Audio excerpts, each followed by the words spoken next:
RIME stock, is this the right time to buy? I'm going to answer everything around this in this short 1-minute video, so let's talk about it. So since last time I made a video on it, we absolutely called it out to the dot. Here's the proof of it. Here's the video. It was made like 5 days ago, way before the things already happened, you know, and this is how it looked like.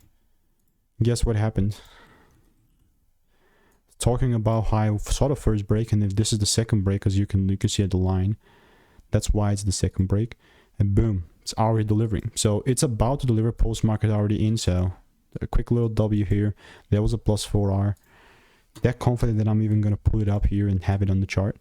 So shout out to it.